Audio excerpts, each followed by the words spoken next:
Today, in this video series called Diamond Discussions, we will chat with varying artists, our diamonds in the rough. And today's diamond in the rough is Cali Rossen. Cali, welcome to the show. Yay! When you turn this way, I thought there would be an audience over here. That's funny, right? Maybe we'll edit that into it. Maybe there will be an audience. Speaking of audiences, tell us about you and your work and your art. Well, I was in my first commercial when I was 17 or 18 years old. Didn't think about it at the time, but the dentist that I was working for put me in his commercial. So years passed, and I went to dental hygiene school, and I'm driving to the dental office because I'm getting braces for the second time, and a car hits me from behind. Oh my God. Yeah. And how old are you at this time again? I think I'm 26 or 27. Oh, okay. And I'm thinking, oh my God, my back hurts. But it took a few days for it to hurt. But of course, the story is this. Yeah, it happens afterward. Yeah. Yeah. So 4 days later, I'm in excruciating pain. And then I take 7 years off of dental hygiene. Oh my goodness. So at the time, my husband's like, why don't you go back to school? I said, okay. And I thought I was going to be a Christian counselor, right? So I thought, okay. Then he says, no, don't go thinking you're going to be something. Go in to discover yourself. So I had to take some electives. I was taking psychology and stuff like that, but then I had to take like theater and art. And I realized, oh my God, I'm an artist. I'm a painter, and I love the theater, and I was like, okay. So I started delving into this. And at the time, before that accident, one of my patients was a casting director. Whoa. And after I clean her teeth, she hands me her card. She's like, I want you to contact me. And I'm like, oh my God. So I contact her. She gets me my first agent, which is Tommy at Marquee Talent in Dallas, Texas. And then she starts taking me to all these actor showcases because she's a casting director and she's in the audience as a judge, judging these showcases. So she's showing me, this is what, as an actor, this is what you are going to be doing, developing a character, putting it up on stage for people to kind of, critique you or, get you used to being in front of an audience. So this was happening in like 1994. Wow, yeah. I think, wow, okay. So then I decide, you know what? I'm going to pursue acting. So then my husband builds this website called actioncasting.com. Oh, okay. And that's why my email is Cali@actioncasting.com. Yeah. Really quick, just to specify for our audience too. So Cali Rossen is also, the way I met her is she's a vocal artist doing some of the vocal work to represent one of the characters in Diamond Dragons. So just to set the tone for any audience members who don't know, Cali and I do know each other, but keep going, Cali, so that they know.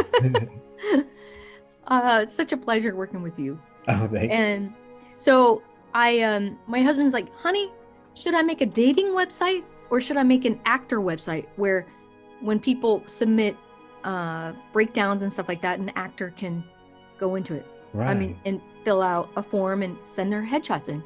Right. So we put this website up and we started getting submissions in from all over the world. And we get a submission from Italy. And my husband says, awesome. Honey, do you want to go and do a film in Italy? And I said, yes. So I submit my headshot and a letter to this director. And about 2 months later, he contacts me. I get my first role in a major short film in being shot in Italy. So luckily, my mother-in-law is a fluent Italian speaker. So she goes with me and I spend about 45 days there. So I come back to Dallas, and my acting coach at the time, Will Borowski, says, Cali, we're going over to Los Angeles for a month. We're going to shoot this reality show called The Actor's Real World. Would you like to come with us? This is awesome. I said, absolutely. So I spent a month in Los Angeles doing background work, doing auditions, getting headshots, going to casting director workshops. And this is in 1989 and 1990. Wow. Around this time. And then I'm on the Ally McBeal show, and I think it's one of the episodes where Robert Downey Jr. is an attorney, and I'm playing a bailiff. And he says, How awesome. Someone on the show comes out. He's one of the producers on the show, and he's like, "So what are you doing here?" And I said, I'm just here for a month shooting this project, and I'm just stapling my resume to the back of my headshots. And he's like, are you going to move here? And I said, well, I don't know. I live in Dallas, and I have a dog and a cat, so I really can't live in an apartment if I move here. But if something shows up, if it's God's will, I'll come out here. It almost sounds like something showed up. Well, that producer says, well, I have a guest house. That's awesome. How much do you want to pay? I told him. Then my husband flew over. We met him. We fly back, and I drive back, and I move to LA, and I pursue a career in acting in Los Angeles. And I was there for 20 years. Fast forward, now I'm in Portland, Maine, 20 years later. It was 3 months before the COVID crisis hit. Both my parents passed away 5 months apart. And I remember we were talking about it. I'm sorry again, too. Thank you. And then my 86-year-old mother-in-law says, will you move to Portland? We're like, of course. So we came here to be close to her. We only live less than a mile away. So we see her very frequently. And so in the meantime, what's so cool is I'm developing my music and my podcast. So because of moving here, I'm on my 15th episode of my podcast called Inspiration for Your Soul. And I'm writing music and recording it and learning how to use software programs, a DAW and all that stuff. So I've been very creative. And yes, you doing have. table reads for you for Diamond Dragons. Yes, you have. Very cool. It's been a pleasure too. And like, again, just for the audience out there, just to reiterate it too, is that, basically I had reached out a long time ago in, I want to say 2018 or 2019, somewhere in there, to get some voiceover work done on Diamond Dragons.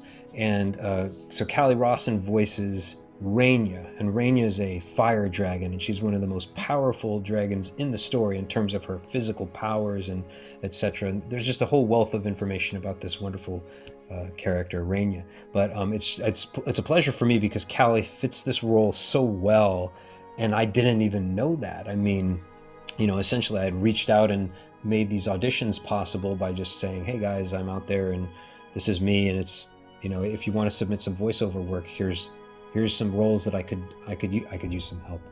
And thank you so much. Oh, it was great. No, thank you. And that was the thing, is then Cali submitted her audition, and this was amongst many others. Like I did that with all of my folks, is that's why I consider a diamond in the rough, is that only the ones that I thought really fit the Diamond Dragons kind of situation were the ones that I wanted to really say, hey, I want to talk to you a lot more on. And so I'm grateful for that. But tell us more about your music, because it's been also a pleasure to sharing emails with you and content and being like, hey, tell me about this and what are you up to, the whole time, while working on several different projects. So tell us more about your music. It started when I was about 3 or 4 years old. Okay. Oh, wow. We're going that far back, huh? Yeah. When I was 3, my mother, she would come home from work at like 2 o'clock in the morning. She was a single parent with 3 kids. And when she would come home, I would be wide awake because I was excited that my mom was coming home. Right. And I would play a pan, like improv, and sing to my mom. Oh, that's so sweet, Cali. You're going to make me cry now, right? It was that's wonderful. One of my very first memories. So as a child, I always wanted to be a singer. So I was singing in the choir at church, and then something happened. I had a traumatic experience happen, and I have to say that it's taken me most of my life to recover from that trauma. And I realized, I've been taking all these transformational courses every year for the last 26 years. And I think to myself, what about those people that have never gone through one transformational training? How do they handle that trauma? Because it's taken me over 20, so it happened when I was 8. So, I mean, it's taken over 40 years literally for me to recover from it. So Totally I'm in understandable. I'm in Los Angeles. I'm going to an event at someone's house, and I think the person told me I was going to a Bible study.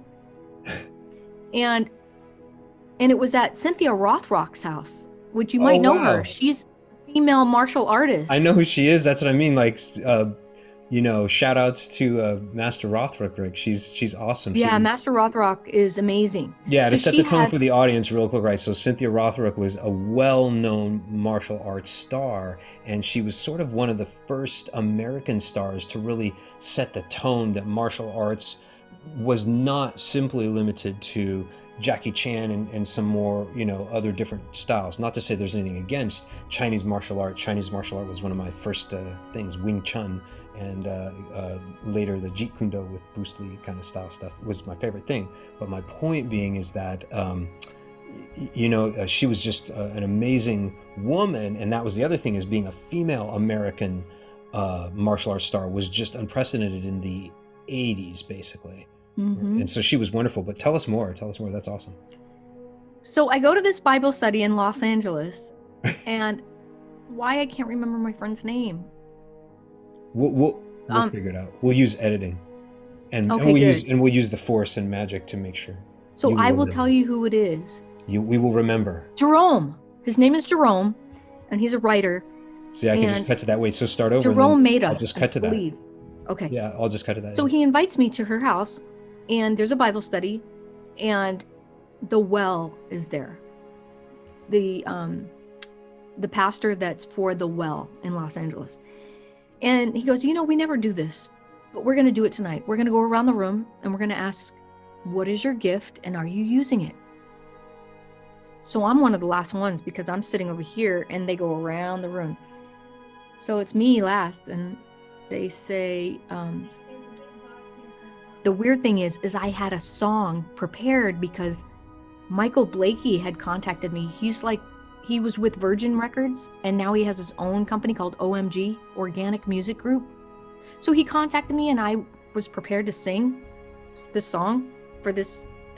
Anyways, so I'm there, and I say, I think it's singing, and no, I'm not using it. And they go, okay, sing, right? And so I sing, You Raise Me Up. And these two people run over to me and kneel next to me and put their hands on me, and they say, you are ordained. And the pastor says to me, Cali, God's giving me this message to tell you that you're going to go home tonight and you're going to sleep really well. And when you wake up in the morning, it's going to be very early, like 5:30. There's a book by your bed, and you're to pull the book out, and he's going to give you the song. And when he gives you the song, and you put it in the world, that you are to tell the people that that's where it came from, God. So I wrote the song, and then I wrote another one next to it, right? About my biological father, who I didn't know.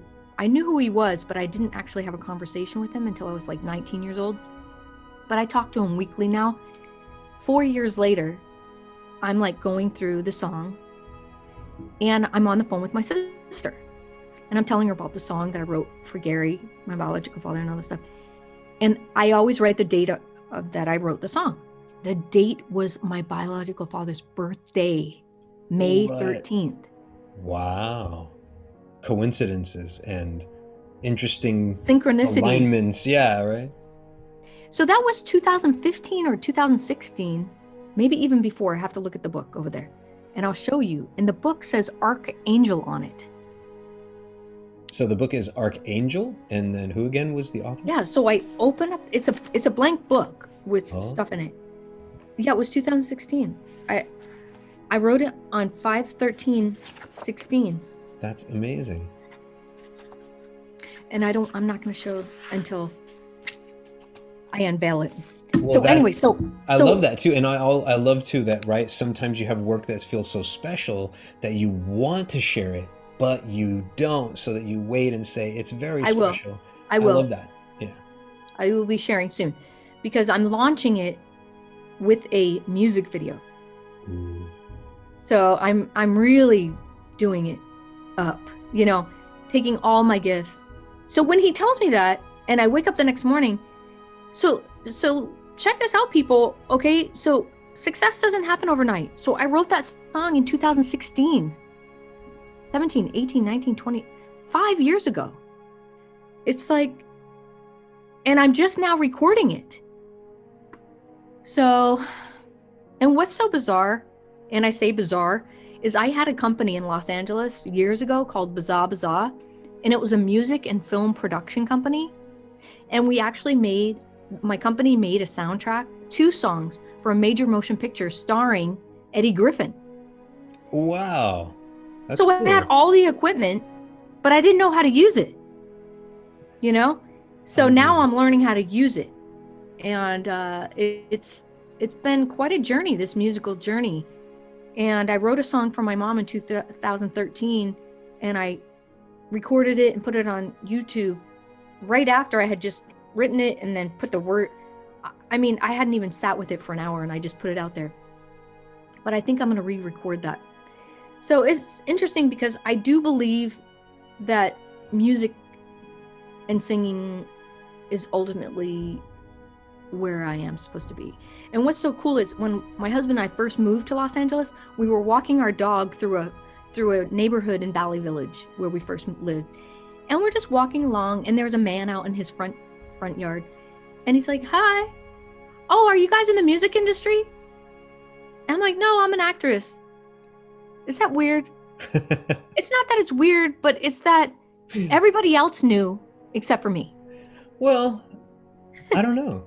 I think it's just sort of like, I mean, sometimes underneath I might have known, but I was afraid. Yeah. Well, I mean, and that's actually an important thing too. Like, fear is a huge thing, not only for most artists, but certainly actors and actresses. You know what I mean? It's hard. Like, it's a scary thing. I was just talking to someone about this too, this concept where, some people will look at, acting, and they'll say, oh, well, if I was this, I would have done that, or I would have done this as an actor, and how hard could that be? And then I try to explain that to some people where I'm like, so imagine that you had to bear your entire vulnerability in front of not only some other person who, remember, they might be an actor that you either like, but you might not have a relationship with them. They're just another person. And then the crew and the cast, you might not have any interaction with, and you're gonna do this. And then someone might say, oh, well, that's for the emotional scenes. I would do the happy scenes too. I'm like, yeah, but you're not gonna do it unless you are truly experiencing joy or compassion or frustration or confusion or just deep-seated anger, where you really have to channel it for real, and you can't just be faking that kind of stuff and then expect that audiences are going to be like, man, this is amazing, wow. They're not going to be moved unless you're moved. And then so when I shape it like that, Cali, some people are kind of like, whatever, and others, they're like, oh wow, I never thought of it that way. And I'm like, right? Like, did you ever have a relationship that almost crushed you? Did you want to tell that to a million people? And then they're like, oh my God, Matthew. And I'm like, you're getting my drift. Now shut up and stop judging actors. Otherwise, I'm coming for you. You know what I mean? There was a casting director from Touched by an Angel. And when I met him, in the workshop, he said, acting is a gift. He said, actors, they are so vulnerable, and they share such deep parts of themselves that he said he loves actors. But I think other people that kind of judge actors, I don't think they get it, like you were saying. I agree 100%. Yeah, 100%. And the reason that I know that we agree is because that's why I cast you in the first place, Cali, right? Like, I detected in you, I'm like, this is someone who has the experience in life that will fit this character really well, given that she has this internal grounding that is sort of unshakable. And it's something that I value in you, as not only as a friend, but also as a associate and a fellow Thank you. artists, because I don't want to say, oh, fellow VO artist. It's like, well, but Cali does more than that. And they'd be like, well, what about you, Matthew? And I'm like, I do also do more than that, you know. I mean, like, so hashtag fair is it's very difficult sometimes for people to fit into certain what is it called, societal labels when we're so many different things, you know. I know. But They right, want you to choose one thing, and I well, the irony is, why would either of us be here if we had chosen the one thing? Because then Right. I wouldn't have had time to write this. I would have made enough excuses to say, what are you doing here, son? Why are you writing this? It's dragons, but come on now. There are bills to pay, there's jobs to get, there's houses to buy and cars to select from, a status. You need a better jacket, Matthew, and a new shirt. You need to just dump all those dreams and go to work, right? This wouldn't have ever happened. I would have never done all the Darth Vader stuff. And right, you probably wouldn't have said, I'm going to do music now. You know, because then someone would have said, no, you're not. You need to be a lawyer, or you need to be these things. And you're sort of like, hey, so it's not really your decision. You know? Yeah. Yeah. Mm-hmm. Gotta follow our heart, follow our bliss, and create and experience and connect with people. And I love connecting with actors because it's so much fun too. It's a way to have therapy in a safe environment. That's what I feel like, because we have like these buckets, and acting is a way to have that release. For me, anyways. I love agree. it. I agree 100%. And you know that I do. So, Mhm. you know, Callie, it's been such a pleasure. You and I could probably do this for much longer, but we will come to a close at a certain point. But I do have some last questions. So bear with me. What's your worst artist's habit? Like something that you find as an artist, you're like, oh, I really wish I didn't do this, Matthew. I think the worst thing is having 3 different things on my desk, and I'm juggling all 3 things in one day. When what I wish I did more often is choose one of the 3 things and just focus on that day, and then the next day focus on this, focus on. But sometimes I'm juggling and I don't get as much done if I didn't Fair. focus. Like today, I'm only focusing on my podcast. I completely resonate, right? Yeah. Oh, and your podcast, by the way, is wonderful. I've watched some of the episodes, and I just want to make sure we'll have a shout out. So, link to Cali's podcast right here in the video and in the video description. So, how about another question, Cali? Then, okay. So, if that's your worst habit, in your opinion, what do you think your best artist's habit is? Meditating and just staying in the creative space and trying new things. Like, for instance, the other day, hooking up this equipment. I think when I set my mind to something, I learn about the subject, and I love learning. So that's the best thing, is that I love to learn, and I figure it out until I figure it out. Like, it took me 3 days to hook up this new DAW here, and I was frustrated throughout the whole thing. But I realized as soon as it was over and it worked, I was like jumping up and down and so yeah. I love perfect. that I learn new things and I stick with it until I figure it out. I love that. That's cool. I love that. And then how about this? What's the worst advice you've been given as an artist? Oh, you've got to choose one. Again, that's agreed. the worst. Okay. Yeah, we just talked about it earlier, which is funny, so that it relates, right? You know, that's cool. Okay, and then one final question for you, Cali. Thanks again so much for being on here. It's been such a pleasure. You know, who's the next diamond in the rough? Who's the next guy we gotta, rough him up? Diamond, rough him up. Diamond in the rough. How about my hubby? I would love that. Oh, that's such a good idea. Yeah. Chris would be great.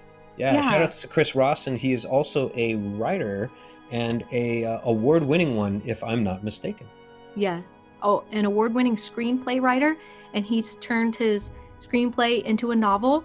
Yay. And it's complete, and now he's on his second one, but I'll let him talk to you about that. And that's the thing, we can link even in this thing. So thanks again so much, Cali. It's been such a pleasure. Again, to the audience, I'm Matthew from Diamond Dragons. You can learn more about that in the links in the description. And we'll see you next time on Diamond Discussions.